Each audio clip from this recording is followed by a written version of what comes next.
Kayo ang apat na may mabigat na responsibilidad upang humarap sa unang bigating hamon at maiuwi ang apat na Golden Circles. Congratulations! Sa pagpapatuloy ng harapang pilian, Ang susunod, Angela. Pinipili ko tong taon to dahil pinagkakatiwalaan ko siya ng sobra. Alam kong physically and mentally ready siya. Nakaka-flatter, nakakatuwa po. Sobrang mahalaga po talaga to sa part ko, kuya, kasi sobrang laki po talaga ng tiwala nila sa akin.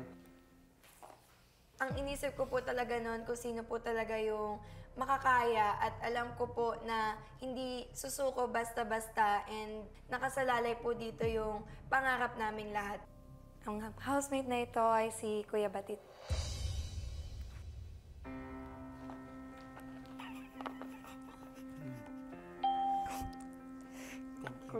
Ang housemate na pinipili ko ay ikaw, Tan.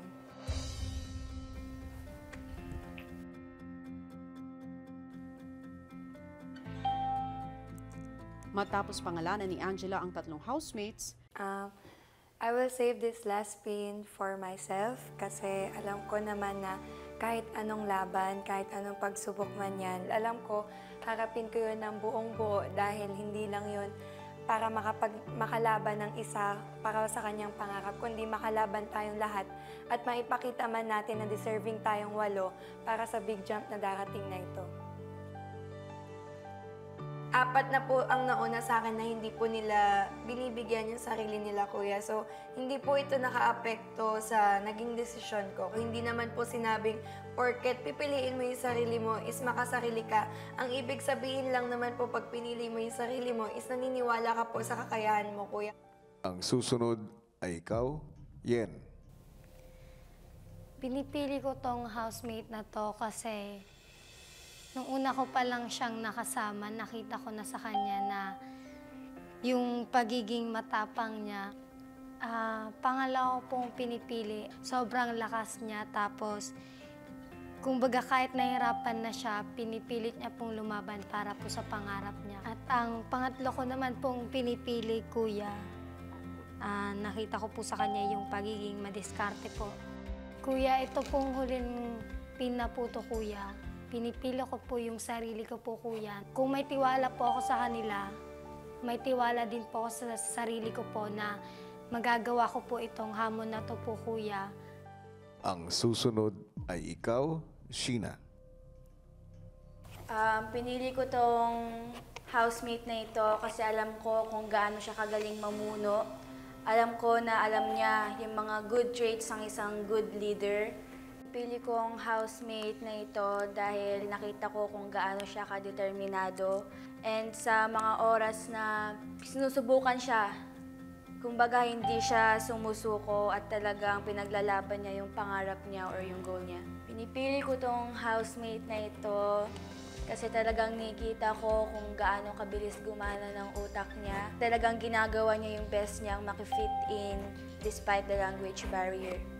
At ang panghuli, para makumpleto ang full force ng girl power, ako po. Naniniwala po ako sa kakayahan ko po. Determinado ako and alam ko na ginagawa ko ito para sa pangarap ko. Talagang gusto ko po na kaming 4 po yung nalaban hanggang from the start po. Consistent po ako na girls, all girls po talaga yung pipiliin ko po. Sa pagpapatuloy ng pilian, si Ashley ang huling magbibigay ng boto. I am giving this badge po to this person because this person is strong, open-minded to everyone, a good listener, a great leader. This housemate po, kuya, is Kuya Batit.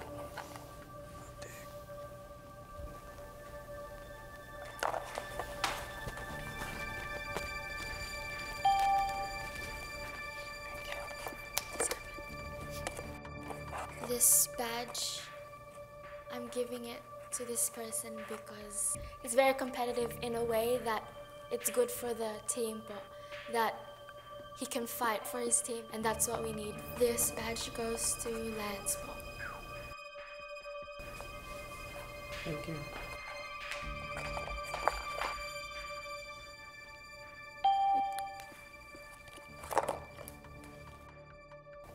This badge is going to this person because this person is not afraid of what comes their way. This person is strong, independent. This person is Dad.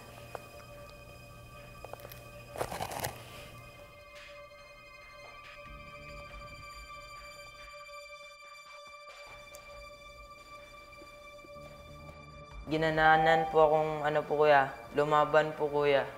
Parang mas masarap na lumaban po kuya kasi alam kong may mga tiwala po yung mga tao sa paligid ko po. Ashley, bigay mo na ang huli mong boto.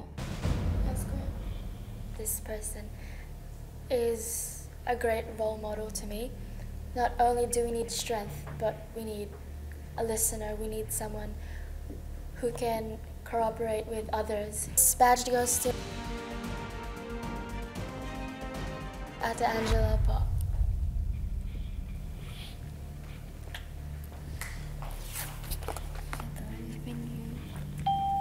Fight for everyone. Promise. I didn't choose myself because I know I can undertake the challenge, but I was just being selfless because I know other people can do it. Because if I believe in myself so much, I have trust in others as well to do it. I have so much faith and trust in them po. Ilang sandali pa, Kayo ang apat na may mabigat na responsibilidad upang humarap sa unang bigating hamon at maiuwi ang apat na Golden Circles. Congratulations, Batid, Tan, Lance, Angela. Good luck, housemates.